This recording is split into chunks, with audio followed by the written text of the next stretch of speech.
All right, hey everybody, it's Cruise Director Mitch, Royal Caribbean Sales, with the one and only, the GOAT, the greatest of all time cruiser with Royal Caribbean, Super Mario. Mitch, what a great pleasure to be with you on this magnificent vessel. We are live from Icon of the Seas, the biggest, baddest cruise ship in the world. And first of all, so happy to have Super Mario here. Thank you for spending a couple of minutes of your time to catch up. All the time you want, Mitch. You know, we go way back. Correct me if I'm wrong. I remember Majesty of the Seas. Correct. 2012. Even before that, I think. 2011 or 12. Something like that. Yeah, that's when I Yeah, first was stepping up as a cruise director. Right.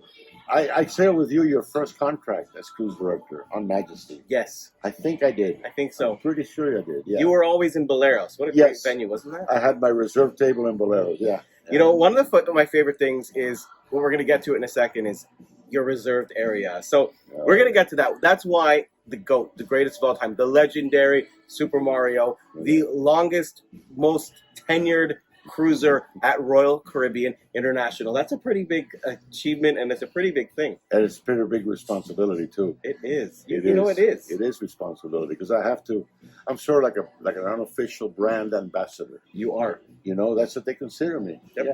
I used to be the mascot until Rover came around. You did.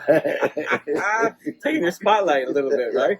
Now I delegated to Rover. Yeah, good. Some attention off you get to relax a little bit more. Rover, by the way, Rover is the mascot, chief dog officer on the ship, and she is adorable. Yeah, so you've met her 100 times, probably. No, a couple. So people always want to know. Like, I had a post with you a couple days ago, and it's something like thousands and thousands of likes. And then random people who don't know anything about cruising were commenting, "Who is this guy? Why is this in my timeline? What is going on? Who is Super Mario? What is this all about?" So can we just rewind a little bit and talk about how you started cruising, and just tell us a little bit about it? Sure.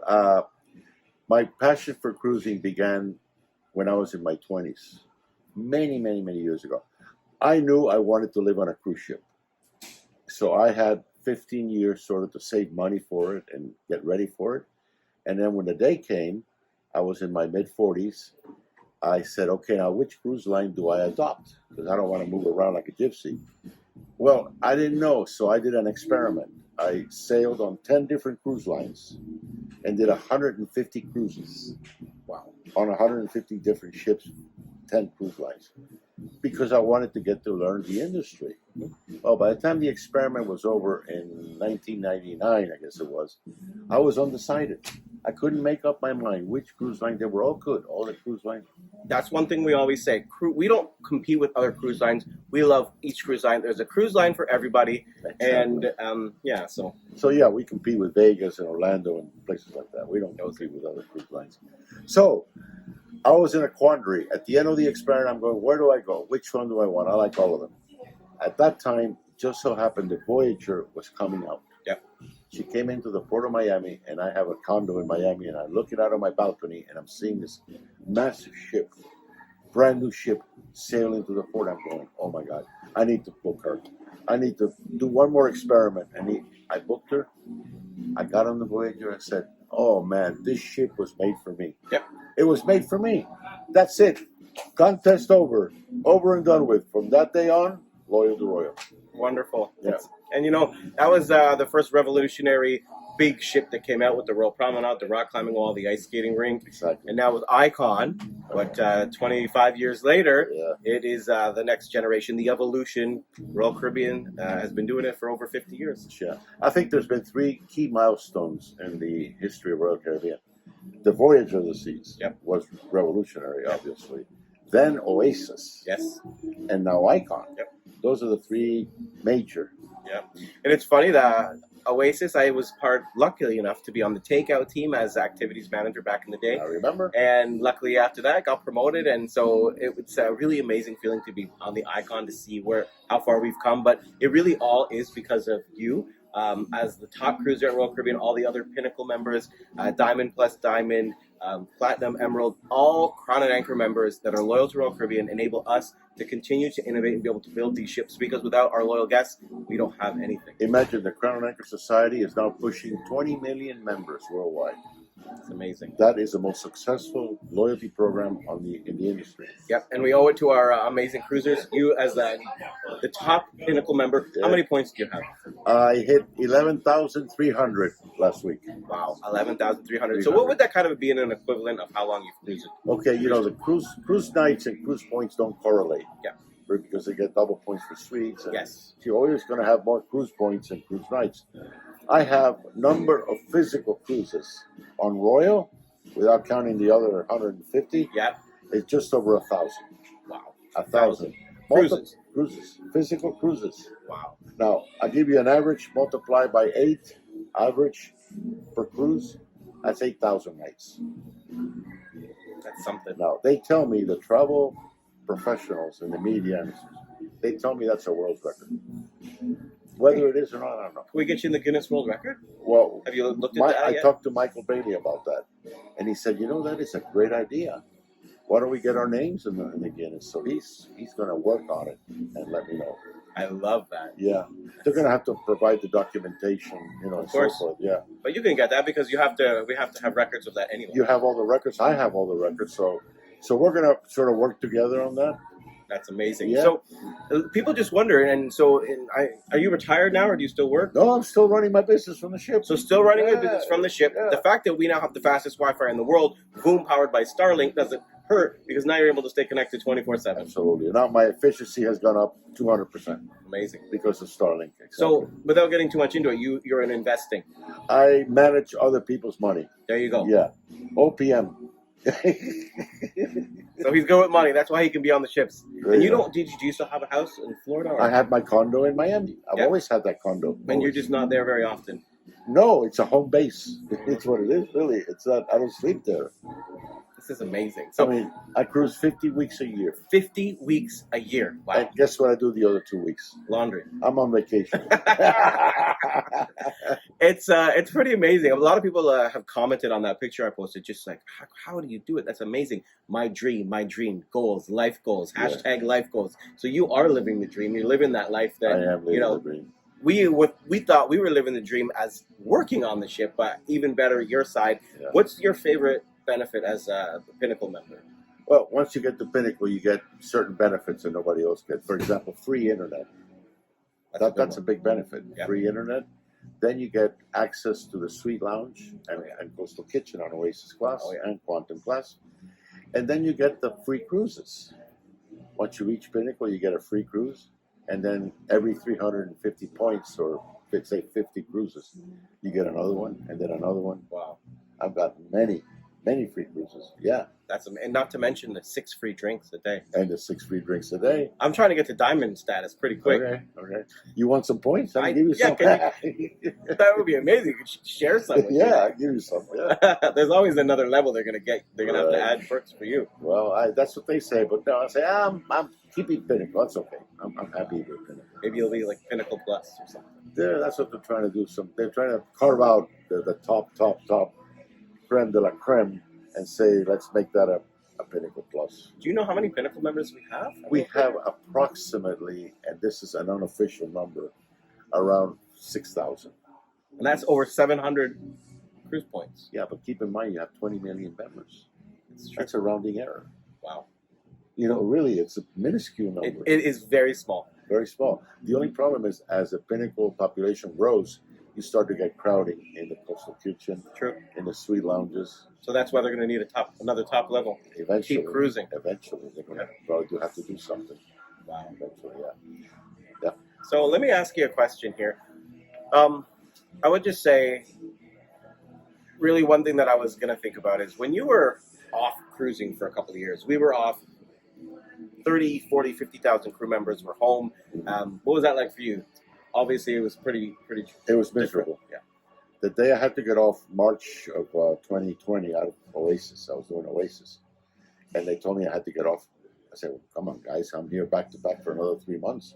What do you mean get off? You don't understand. This is a real touchy situation. You have to get off. You have to pack and leave. So I'm lost. I don't know what to do.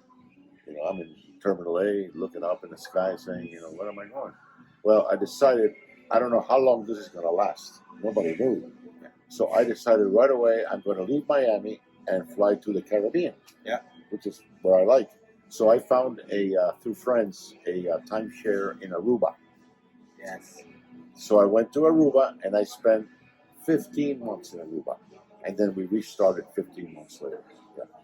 So it was a 15-month sort of dry period for me. Yeah. You know, it's we're back. We're so excited, and again, want to say something really special to our Crown and Anchor members, to you, because of our incredible loyalty guests. We were the first to be fully back, the first industry, and a lot of people. You know, there was a little bit of stuff on the news about cruising, and cruising is back with a bang. It is the fastest growing segment in travel. So thanks to the likes of you and all of our other loyal guests. Matter of fact, when cruises restarted again, the first people to come on the ship, and they limited the number of people at the beginning. You could only have 400 or 500. Yeah. Were the Crown and Anchor members 100%. that were dying to come back, you know. And I jumped on the first ship out of Miami, the Freedom, and I said, "Well, thank God I'm here," and you know, it's just unbelievable. I was so emotional just coming back, you know. 100%. Yeah. Yeah, I was very fortunate to be on the Quantum sailing out of Singapore as the only ship sailing for Royal Caribbean at the time. So I can put that feather in my hat and say at one point I was the only cruise director sailing. You were. That was the first ship to restart in Singapore in December of 2020. I joined December 28th. Yeah. So very interesting stuff. Two quick things before we finish. One, a little bit about your office. Everyone's just enthralled and loves the fact that you have your own little area. Yeah. And you do. You have your office because you're super. You're the top. You have to have your own space. And how did that come about? Okay, so that came about because all the officers and captains and hotel directors got to know me. Of course, got to know me. I've been on all ships, everything. And they know that I run my business from the ship. And they always see me working on my computer. So they said, "You need an office. People are coming by you, looking at your screen, interrupting you." So the office started as a thing that they gave to me on the pool deck. Now, I smoke cigars. I like to smoke. So they gave me an office in the smoking area of the pool deck. And so that has evolved as a sort of a tradition. So every ship now gives me an office with a sign, and I'm roped off. But people come over and they say, "What's the meaning of this? We've never seen anything like this in our lives, you know." So I have to explain, you know. But that's fun. Yeah. So yeah. What was the first ship? Do you remember that happened on? Sure. It was on Liberty Liberty. in 2007. Wow. Yeah, Captain Charles. I don't know if you remember him, Captain Charles on Liberty, and Staff Captain Henrik. Henrik Sorensen. No, Henrik Loy. Oh, Henrik Loy. He was Staff Captain on the Liberty. Ah, this captain. Yeah. He's Wow. come a long way. He certainly has. Yeah, so it started in 2007 on the Liberty with Captain Charles, and him and I became really, really close. I sailed the Liberty 3 years back to back. Amazing. 3 years back to back. 3 years. So I had a permanent office there. Oh, yeah. And then the other ships started to catch on because people put the office on YouTube and everything. Yeah. And then the other hotel directors decided, "Yeah, we got to give them an office." So when I get on a ship, let's say I got on Odyssey last week, I had an office already. They already had my office set up. Love it. It's part of the preparation for day one of the cruise. Yeah. So I think it's just amazing. And I think the last thing I want to ask you about is a lot of people wonder, well, how and why are you at Royal Caribbean? What is it about Royal Caribbean? Now, what I think is someone who's actually in February next month, in just a couple of days, celebrating 20 years at Royal Caribbean, which is a pretty big achievement for me. But I spent 18 and a half years working on board the ships. Mm-hmm. I loved every minute of it with all of the incredible crew from up to 75 different countries. So what would you say to someone that asks you, well, why Royal Caribbean? What is it about you? Like, ships are incredible, but I think you know where I'm going with this. Our crew and the people that work on board and the guests that we have, there's just something special about it. Well, let me take you back to my experiment. When I did my 4-year experiment on 150 cruise ships and 10 different cruise lines. What made me decide to adopt Royal? I think that's the answer to your question. Yep. And to me, there were three big things that made the cut for Royal. Number one is the innovation, the creativity, the tremendous imagination that goes into building and designing their ships. Yeah. I think they're the most innovative in the whole industry. I don't think anybody disputes that, right? So that was number one, and the Voyager, of course, displayed that for me. It gave me the proof right there. Number two, Mitch, the amazing crew, the friendliness, their professionalism, their service, their camaraderie. Because I mean, to me, the crew is my family. Yep.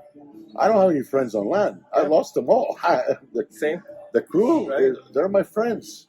Every ship I go to, I know all the crew, not all of them, but most of the crew members. You know, I know pretty much all the captains, all the hotel directors, all the cruise directors, the activities managers. So the crew was number 2, without a doubt. And number 3, the loyalty program, the Crown and Anchor Society, the most popular, best program in the industry. Yeah. A lot of people ask, why doesn't Royal Caribbean have packages that the drink packages combined with the prices? Because we have so many loyalty guests who get free drinks. There's no point. Exactly. So yeah, those are the 3 big things that made it for me.